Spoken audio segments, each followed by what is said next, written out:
mag-iisa at malulumbang dahil sa hirap mong tinataglan.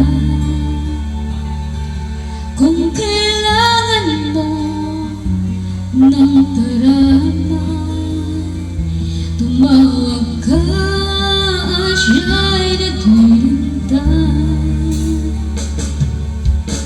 Siya ang iyong kailangan, sandigan, kaibigan mo.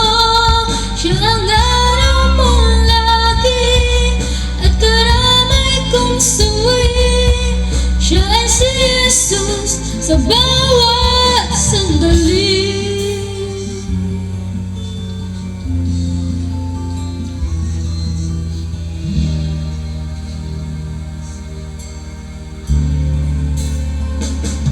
Kung ang buhay mo ay walang sigla, laging takot at laging alala,